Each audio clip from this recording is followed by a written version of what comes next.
Now, the greatest radio shows of all time. Suspense. The Shadow Node. Washington calling David Harding, counter-spy. Classic radio theater. The Great Gildersleeve. Fibber McGee and Molly. Dragnet.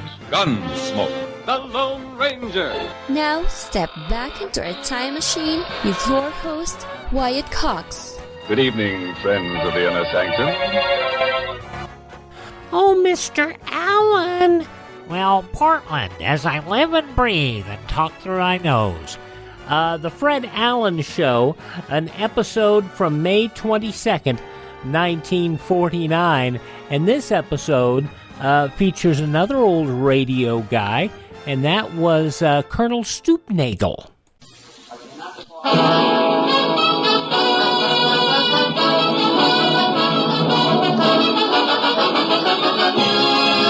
The Ford Dealers of America present the Fred Allen Show.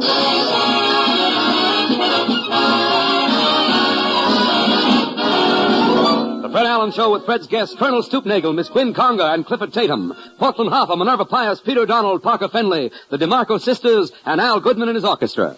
And this is Kenny Delmar speaking for your Ford dealer.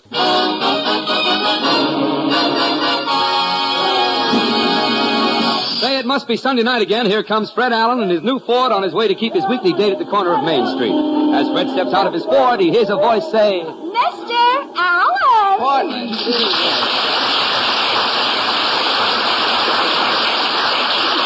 Portland, have you been waiting long? No, I picked your mail up at the post office. Oh, my mail. Well, thanks a lot. Let me see what's in the mail. Oh, this first note is from George McCoy, you know, the press agent, formerly gargantuous secretary, and then he became a press agent later. George says he has a new client, a grocery boy, Alexander and Agnes, who has written a song. What do you know? A grocery boy wrote a song? It's called An Onion and You. Is he the fellow who wrote, I'm sorry I made you cry? Oh, who knows? A guy writes about an onion. If he's in love, why doesn't he write a song about his tomato and have the thing over? I'm just getting the weak ones out of the way before I... What other mail... Be funny if they were all weak ones, wouldn't it? And I lit into the commercial later in lieu of something. But what else is in the mail? Well, this card says it's National Foot Week. Say, if that grocery boy can change his song from an onion and you to a bunion and you, it'll be a great theme song for National Foot Week. I'll tell McCoy that if I catch him around. Well, Portland, what's new? Some doctor says neurotic people are taking up bird watching. Well, bird watching may be all right for neurotic people out of town, but not in New York, Portland. Why not? Well, suppose a man is nervous one night. Now, he can't sleep. He feels like a little bird watching. Well, he gets up out of bed. Where is he going to find a yellow-bellied sapsucker in New York at 4 o'clock in the morning? If enough neurotic people go in for bird watching, yeah? The Audubon Society may stay open all night. No, I don't think so. The Audubon Society doesn't want a lot of robins and meadowlarks around there with bags under their eyes. Say, have you ever seen the night watchman at the Audubon Society? No. He sleeps with his head under his arm. You won't even get this information from Winchell. I mean, stuff like that. Have you any other items? Yes. He molts in the spring, too. The coach at Columbia University is trying to get his football players jobs as babysitters. No kidding. Do you think football players would make good babysitters? Well, a football player should know how to go around a baby's end.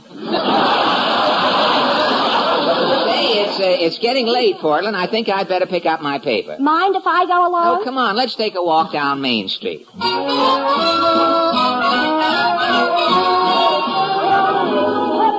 does the paper say? Hey, look at this headline. Truman budget faces deficit. Do you know what a deficit is? It's what you've got when you haven't as much as you had when you had nothing. Yes.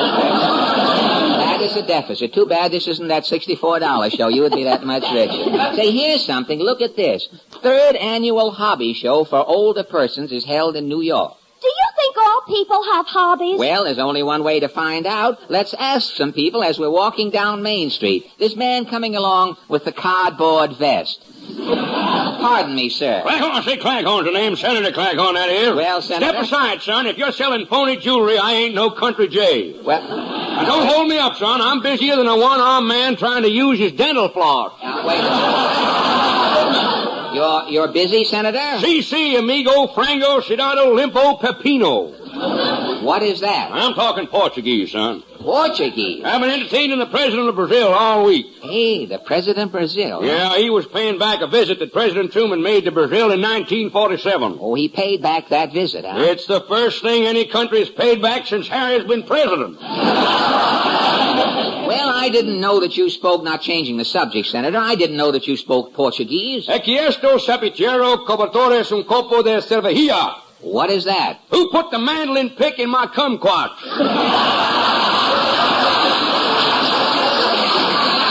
Say. Son, you say that to a Portuguese, and the next day you'll be up before the UN. Well, do you greet all of the president's visitors, Senator? Well, most of them, son. Last week I was on the town with Grandma Moses. Yeah? Kicking it around with Grandma Moses, eh? Well, while she was in Washington, did Grandma Moses do any painting? Yeah, Harry had Grandma Moses out painting the back of the new White House. Oh, really? That's safe to know that. Well, Senator, about our question now tonight. Do you think people should have hobbies? Well, son, at a certain age, a hobby's like a cane. Man has got to have one. Really? I used to have a hobby. Well, what was your hobby, Senator? I was always inventing. Inventing, eh? I had one old model I was working on for 30 years. And what became of that old model, Senator? The last I heard, she was back working for Minsky.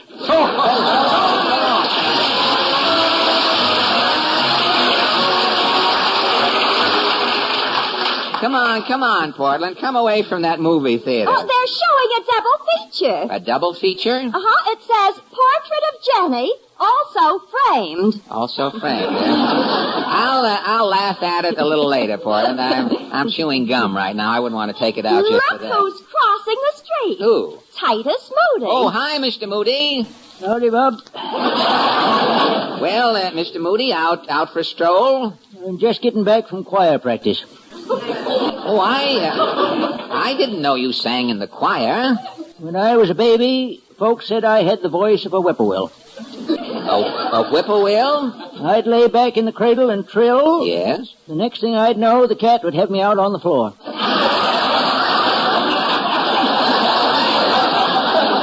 Thought you were a bird, eh? When I was 12 years old, a traveling man heard me sing. Yeah? He said I ought to be sent away. To study? He didn't say where. And now you say you sing with the choir. Emergency alto. Oh, emergency. Say, I'd like to hear your choir sometime. If you ever see a funeral, follow it. Why? Chances are we'll be hooping it up at the grave. Well, tell me, Titus, do you have a hobby? You bet your boots I do. My hobby is whittling. Whittling, eh? When the cares of the world are too heavy to bear, yes, I take a stick of wood and a big jackknife. Uh-huh. I go sit under a shady tree, and I start to whittle. And your cares vanish? Gradually. Uh-huh. Now, I'll argue that whittling is man's best hobby. Can you prove that? I can. How? You sit down beside me. Yes. You watch me whittle long enough. And if I watch you whittle long enough? You'll see my point. So long, bud.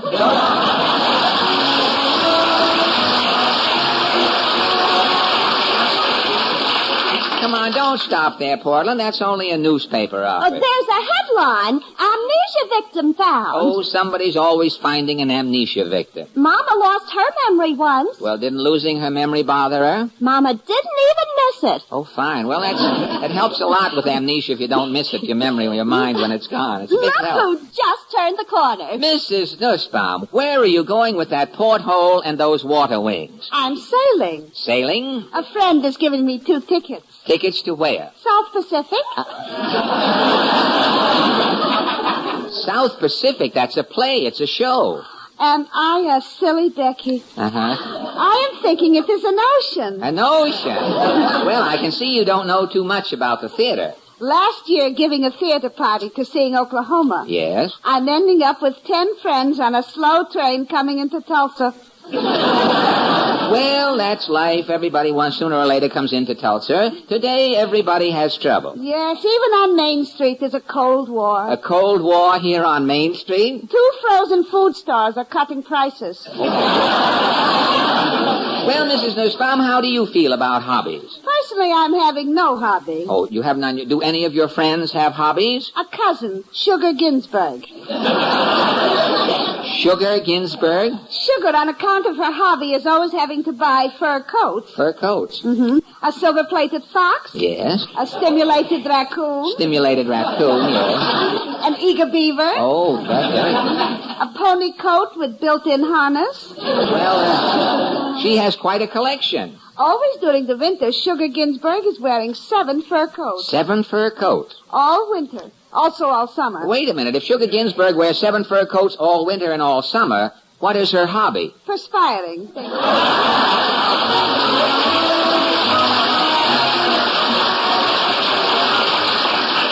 Well, Portland, a walk down Main Street is like taking a shortcut through a Turkish bath. You get steamed up, but that's about all that happens. You didn't find out much about hobbies, did you? No, I didn't. I tell you what, I'll try one more character. This little man coming along wearing the turtleneck knickers. Hi. Hi, chum. Here, now, get your hands off me. I can take you on to the toilet. How do you do?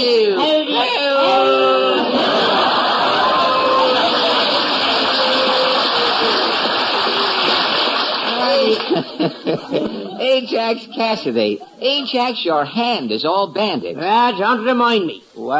What happened? The way they light some of them restaurants today, a man might as well eat in a coal mine. Well, that's true. A lot of them don't have much light. Some restaurants are darker than 2 feet down a bear's throat. That's really dark. What happened to your hand? Well, you see, I was eating in a dingy rendezvous called Brannigan's Barbecue. You barbecue and you couldn't see? I'm sitting at me table, feeling around for me spare ribs. Yes. It's so dark I ate the meat off 2 of me fingers.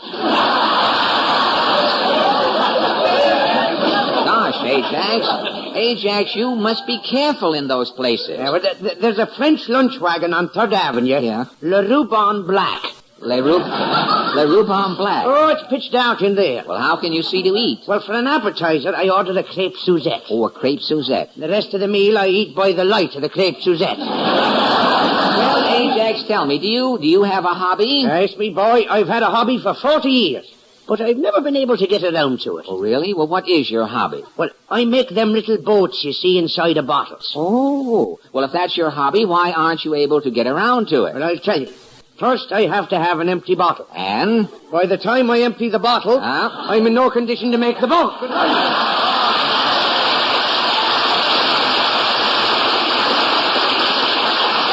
Well, come on. May 22nd, 1949, Fred Allen on Classic Radio Theater with Wyatt Cox.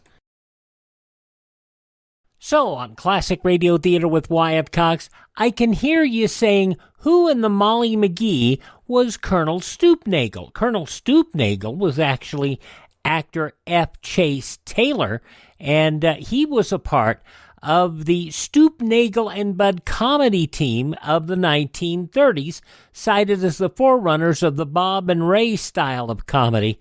Along with Raymond Knight in the Cuckoo Hour, they were radio's first satirists. So there you go.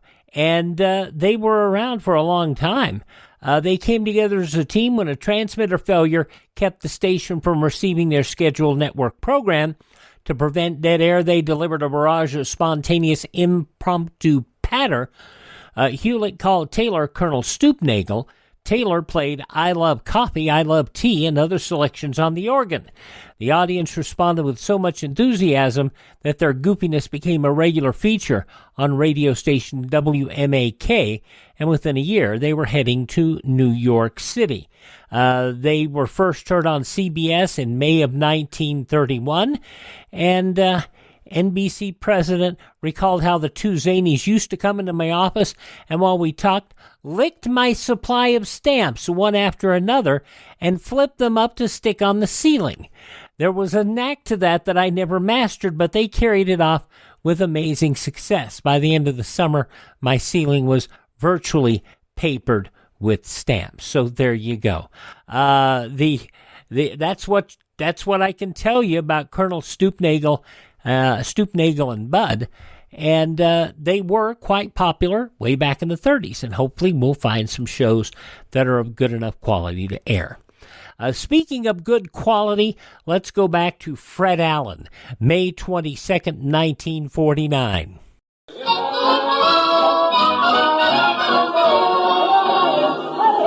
Say, it sure is nice out tonight, Portland, isn't it? There's a good humor man. I'll treat. No, thanks. He's all out of pistachio, and besides, I have to get home. I have to finish writing my program for next Sunday night. Your program isn't written? No, I tried to write it last night, but I had to give it up. What happened? Well, it's rather a long story, but if you want to hear it, I'll go into it. I was in my apartment working on the program, trying to think of jokes, and I was sitting at the typewriter.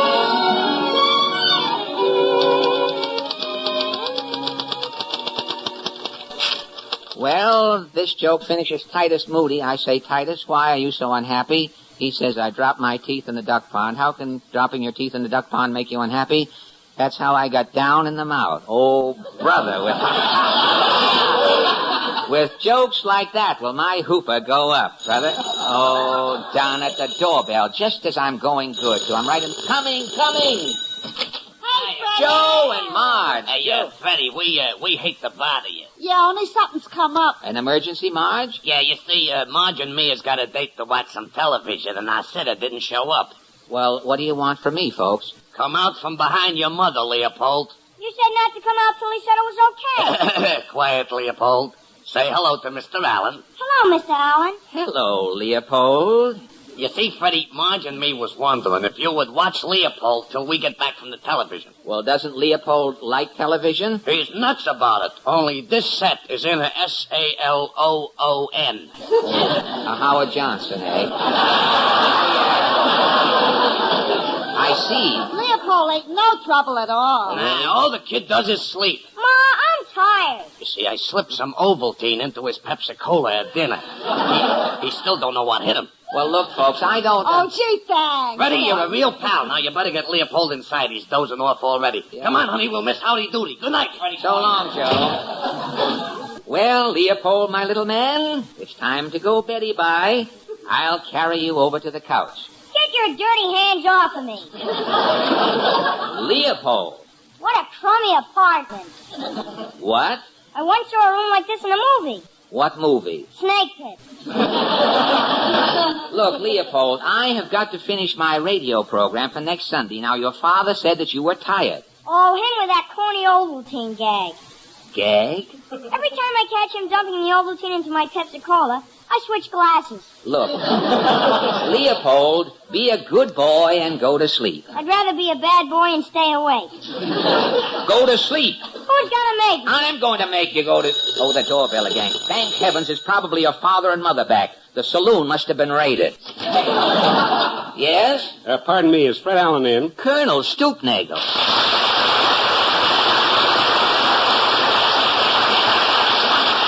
Why, Colonel, I haven't seen you in ages. I know, Fred. For the last 4 years, I've been going from door to door, working my way through college.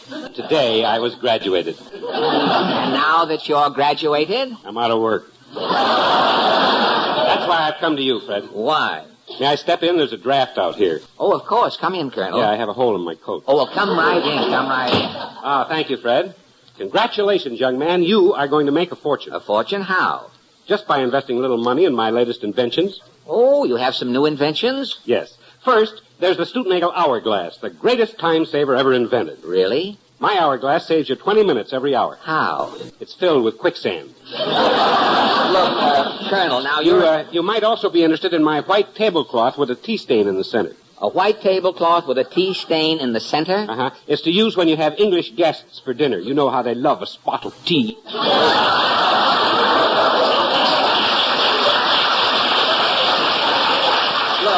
Colonel. What about my new perforated sticks of bubble gum? Perforated bubble gum? Uh-huh. Kids can blow their heads off. All their bubbles will have slow leaks. Well, now, look, Colonel. I also have a thing that looks like an umbrella but isn't, for when it looks like rain but doesn't. Well, now, look. Look, Colonel, I can't talk about the inventions now. I have to finish writing my program for Sunday, and also I'm babysitting. I've got a kid in here. I'm trying to put him to sleep. Fred, Are you lucky I dropped in? Lucky? Putting kids to sleep is my specialty. Really? Where is this brat? Right over here on the couch. Leopold. Yeah? This is Colonel Stoopnagle. I don't care if he's General Eisenhower. I'm not going to sleep. Leopold, do you know who I am? You're that Stoopnagle on the radio. The guy that talks backwards. That's right, Sonny. I'm the fellow who langs the English twistage. Langs the English twistage? Yeah, that's twist the English language. Would you care to have me tell you a story in Spoonerism? How about Wink Van Ripple? Or Alatheva and the 40 Babs? Or a special little gem called Paul Revide's Rear? No, all those lorries are too strong. Or I could... Wait, what was that? May 22nd, 1949, Fred Allen on Classic Radio Theater with Wyatt Cox along with Colonel Stoopnagle. The conclusion follows these messages from your favorite radio station.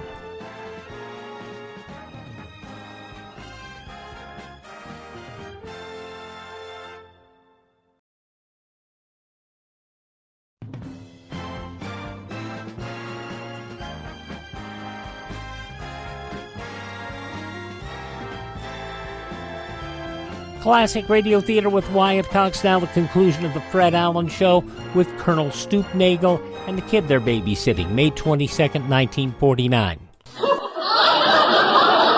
What was that again?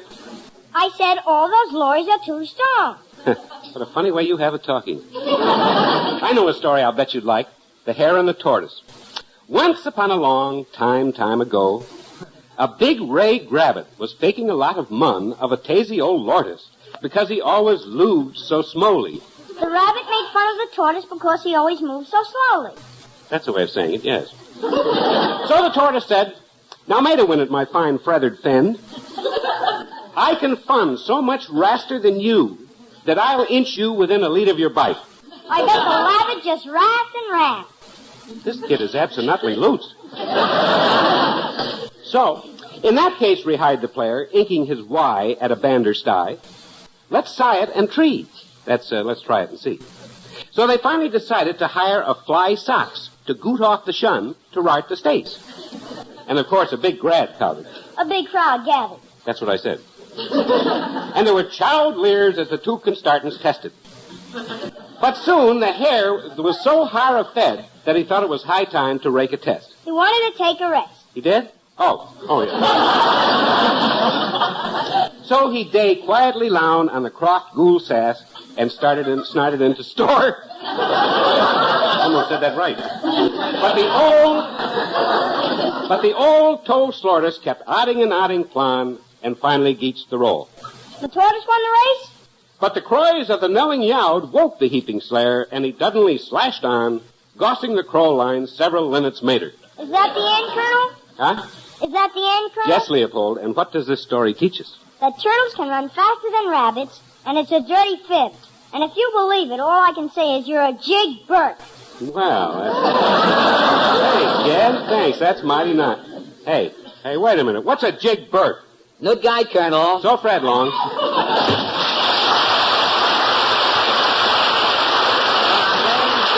Now, Leopold, get back on that couch and go to sleep. I don't feel sleepy. Kill me. Now, Leopold, if you don't get some sleep, you'll get bags under your eyes. Look who's talking. Leopold, please, it's 9 o'clock. 9 o'clock? It's time for Hopalong Oglesby on the radio. Hopalong Oglesby. If I don't hear Hopalong Oglesby, I won't go to sleep. Leopold, if I turn it on, will you go to sleep right after the program? I'll take an oath. Okay, I'll turn on the radio. Now listen. Good evening, kiddies. Are you all snug in your beds? Have Daddy and Mummy tucked you in for the night? Are you drifting off to dreamland? Well, get up. It's time for Hopalong Oglesby. And now for another chapter in the adventures of Hopalong Oglesby. Last night, kiddies, you remember we left Hopalong in a tight spot. He had cornered Dead-Eye Dick, Jesse James, and the Dalton boys in a deserted silo. And then Hopalong discovered he had no gun. Fortunately, nobody noticed. Hopalong has been pointing his finger and yelling bang, bang until Lulu Bell could get back with his gun. As the scene opens, Lulu Bell comes riding out of the gully. Whoa, Ponder. Lulu Bell! Here's your gun, Hopalong. Are them varmints still in the silo? I got 'em trapped, Lulu Bell. Be careful, Hopalong. They're the roughest, toughest outlaws in the West. It's me or them, Lulu Bell, and it ain't gonna be me. Give 'em what for, Hopalong? I'll give them varmints one last chance for a shoot. Dead-Eye Dick, Jesse James, and Dalton boys. Are you coming out? No! Then I'm coming in. All right, stop it. Just a minute. You with the piping on your vest. This sketch isn't finished I'm yet. sorry, Mr. Allen. I'm Mr. Proudfoot of NBC. Your program is running over. Well, look, Mr. Proudfoot, we only have a few more lines and a couple of gunshots. If I hear one more gunshot, I'll cut you off the air. I won't go to sleep till I hear Hopalong Oglesby. Please, Mr. Proudfoot, Leopold here won't go to sleep. NBC has spoken, Mr. Allen. I'm going to ring my chimes. All right. He'll do it, too. Come on, Leopold. Where? We're going over to the Henry Morgan show. Henry Morgan will put me to sleep. I want to hear Hopalong Oglesby. You'll hear, Leopold. We'll finish our sketch on Henry Morgan's program. Come on, Leopold. Let go of my neck. Before Fred left, he asked me to remind you about this month's campaign of the National Safety Council. They say, to check accidents, double-check your car. Take your Ford back home to your friendly Ford dealer. He'll put it in tip-top shape for your summer driving. Ford dealers know Ford's best. See your Ford dealer tomorrow. Next week, our guest will be Miss Helen Traubel. If you want to hear how our Hopalong Oglesby sketch comes out, tune in the Henry Morgan program. Will Leopold go to sleep? Will Hopalong bite the dust? Tune in the Henry Morgan show now!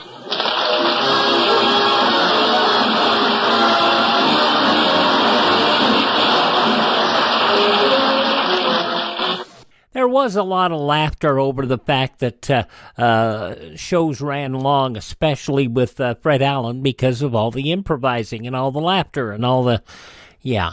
May 22nd, 1949, Fred Allen on Classic Radio Theater with Wyatt Cox. Classic Radio Theater with Wyatt Cox, Part 2 of the 5-part Yours Truly Johnny Dollar story, The Tears of Night Matter. The Tears of Night, a Cursed Necklace? Maybe. Originally broadcast May 22nd, 1956.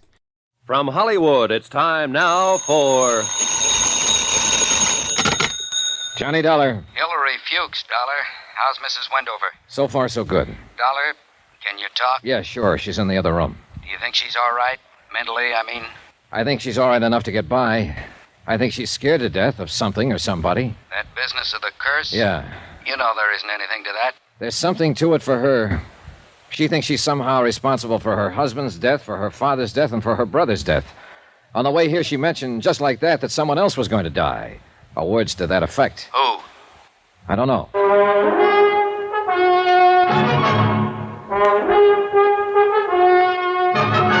Tonight, and every weekday night, Bob Bailey in the transcribed adventures of the man with the action-packed expense account, America's fabulous freelance insurance investigator. Yours truly, Johnny Dollar.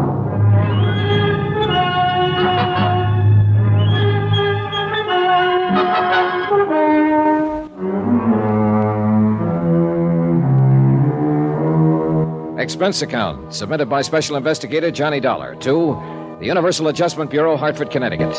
The following is an accounting of expenditures during my investigation of the Tears of Night matter.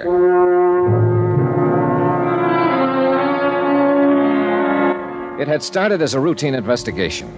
A claim filed for $50,000 on the death of Noah Wendover, Miami Beach, Florida. The question, why the 2-year delay in making claim? The answer turned out to be interesting. Briefly, it involved a distraught woman who had neglected not only the insurance, but everything else in her life for 2 years. A woman obsessed with the idea she was a curse. Do you like soda or water? Soda, please.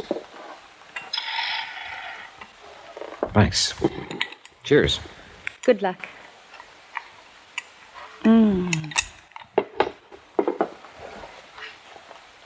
What's your name again? Johnny Dollar. Oh, yes, that's right. Mr. Fuchs introduced us, didn't he? Do you think he'll be able to straighten out all my business affairs for me? Yes, I think so, Mrs. Wendover. Including the insurance? Including the insurance, yes. Well, you're worried about the claim, aren't you? Well, I'm paid to worry about it. I'm not so worried now as when I first came to Miami Beach. I think I understand why it took all this time for the claim to be filed. You mean you've met me and you think I'm kind of... You know. not all there or something. Well, I suppose Mr. Fuchs explained how badly I've managed things for the last 2 years. he showed me how you've let your affairs go to the devil, if that's what you mean. I'm glad you finally turned it all over to him. I think he'll take care of it for you. I behaved rather badly in Mr. Fuchs' office, didn't I? Well, I wouldn't say that. Poor Mr. Fuchs. He was frightened, I think. I don't know what it is, really. I mean, he mentioned that you were in town investigating my claim on Noah's death. I felt I should talk to you. That's why I had him call you. I wanted to tell you about the curse. There's no such thing, you know, Mrs. Wendover. I know. I couldn't have been responsible for Dad's death. It was a heart attack many years ago. I was away at school in New York, and Jim, my brother being killed in Korea, I couldn't have had anything to do with that. And Noah, I loved him very much. I'm not cursed, am I? No, you certainly aren't. All of these deaths around you have been tragic, doubly so, because you seem to have been very fond of the people. But you aren't responsible in any way. I like you. You're very nice. If you have any questions you want to ask me about Noah, I'd be glad to answer them. I really would. I'm all right now. Really, I am. Well, when we left Mr. Fuchs' office, you talked a lot about that curse business. Yes, I'm ashamed. Were you still thinking of that when you spoke to me in the car? Did I speak to you in the car? Yes. You know, I can't remember riding in the car at all. I've been standing here talking to you, and I've been wondering all this time how we got here. Do you mind if I help myself? No. We drove over together from Hillary Fuchs' office. I drove you here. Oh. Some things I just blank out. I've talked to a psychiatrist, you know. I've been under treatment for several months. He says I established a strong pattern when Noah died of shutting things out, of just forcing my mind to become blank. He's trying to help me get over it. What did I say in the car? You said you were cursed and you wondered if he would die. Oh, dear. Who's he? Teddy. Teddy Davis. I'm going to marry him when he asks me. Oh. And I know he will. I love him very much. Well, why do you think Teddy might die? Because of people dying around me that I love. He doesn't believe in the curse, does he? Oh, no. He's something like you, in a way. Nice. He makes me laugh at it. He says it's ridiculous. Because it is. Somehow I feel comforted. Now, look. You marry this fella the minute he asks you, and forget about being cursed and everything else. He'll take care of you. I better go now. Mr. Dollar. Yes? Thank you. I need sometimes very much to talk to someone like you. Thank you. J. Dollar, Oracle. Go out and marry so-and-so and live happily ever after. I like the little kiss she gave me. I like the way she squeezed my hand. I like the perfume she was wearing. I liked the way the intense, hard brightness had gone out of her black eyes, and she was just a nice woman being a woman. I liked all that. What I didn't like was the idea that she could be the other way, believing in the curse and believing she was somehow responsible for people dying. When I left her, I knew that part wasn't ended. I knew it would come back. Come on in, Dollar. I sort of stuck around wondering if you'd come back here. How is she? She's okay now. Fuchs, I'm sending in my report on this policy tonight. I'm recommending they honor it. I've got enough verification. Okay, that's fine. Sure appreciate your help on this, Dollar. Let me buy you dinner. No, thanks. I'm getting the first plane back to Hartford. Why not wait until tomorrow? You've got a reason, haven't you? Yeah, I guess so. Mrs. Wendover? Oh, I've met people like her before. Don't ask me where or when, but I've seen them. And there isn't anything to a curse, but trouble seems to follow them. Big trouble. My business here is practically finished. I just want to get out and get away. Can I use your office for about an hour? Sure. It's all yours.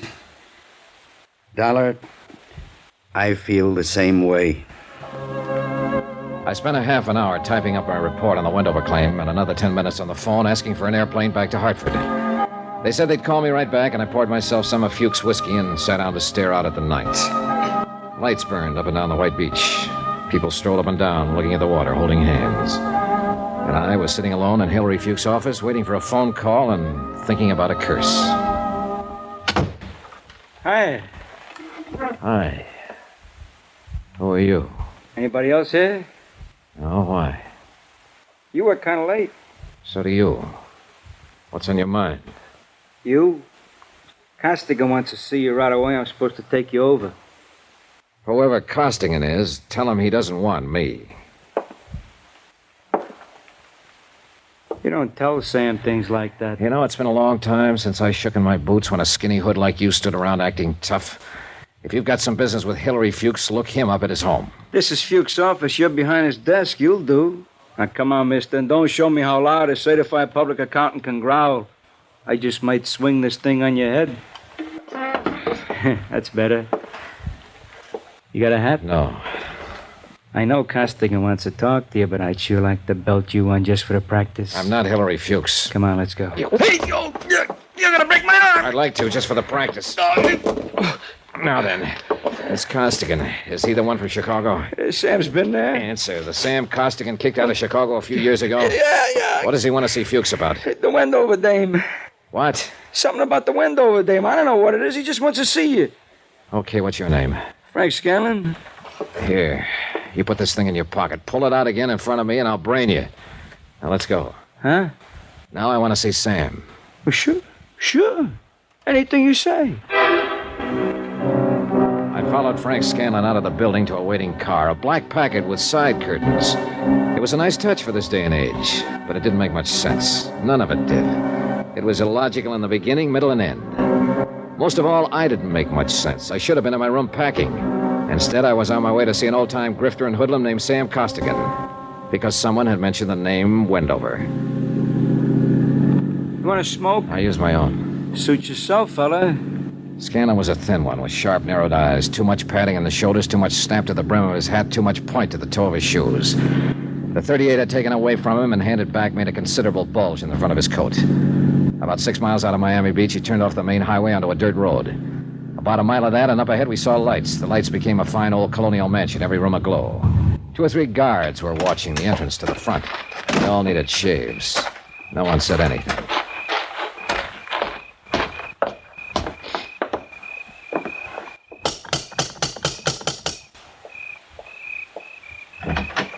Yeah? It's me, Feely. This here is Hillary Fuchs. Sam wants to see him. Come on in. How are you feeling, Mr. Feely?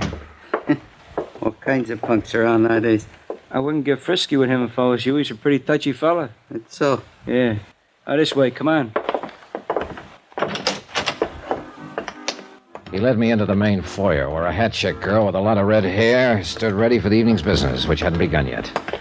On the right, what had been the dining room of the old house was now a circular bar that could seat 25 or 30. To the left, in what had been the parlor and library, I counted 2 crap tables, 2 roulette tables, and 2 blackjack stands. Beyond all this, on a screen porch, a 5-piece combo made music. A few tables and head waiters stood around looking bored. Scanlon led me upstairs, and we stopped in front of a wide white door marked private. I thought he was going to knock. Instead, he whirled around very quickly and stuck the same old .38 about 2 inches into my ribs. Now let's stand steady. Feely! Eddie! You giving you trouble, Frankie? Nah. I will, Buster. I'll give you plenty of trouble if you want it. Hear how he talks to me? I'll crack him up a little for you if you like, Frankie. Nah. He got business with Sam right now. We'll take care of our business with him later on. However you say it, Frankie. I just wanted you to remember that. I will. The same way I remember a dirty newspaper story. Know something? I'm looking forward to you.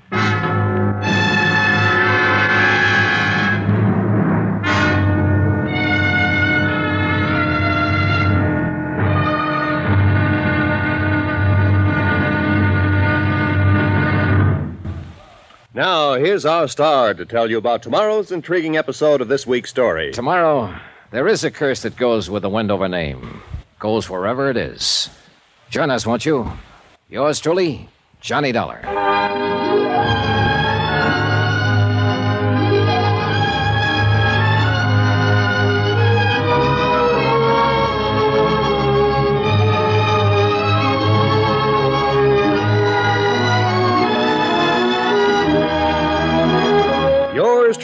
Johnny Dollar, starring Bob Bailey, is transcribed in Hollywood. Written by John Dawson, it is produced and directed by Jack Johnstone. Be sure and join us tomorrow night, same time and station, for the next exciting episode of Yours Truly, Johnny Dollar.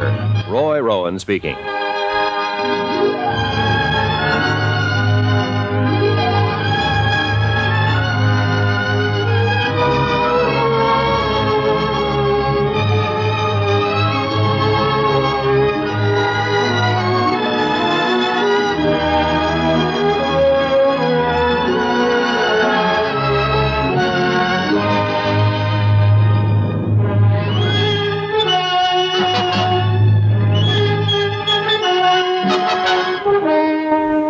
May 22nd, 1956, yours truly, Johnny Dollar, here on Classic Radio Theater with Wyatt Cox. Thank you so much for making us a part of your day. Visit our webpage, classicradio.stream, where you can stream our shows, learn about building a classic radio collection of your own. You can contact me there, find our social media links, and if you'd like to support our program, help us acquire additional shows, and maintain our distribution channels, you can buy me a coffee. I don't drink coffee, but you can buy me a coffee, and that money goes straight to those factors, especially us acquiring additional classic radio collections. And thanks to you, we've gotten a few. classicradio.stream. And please tell all your friends the greatest radio shows of all time are right here at this spot on the dial. Classic Radio Theater with Wyatt Cox on your favorite radio station.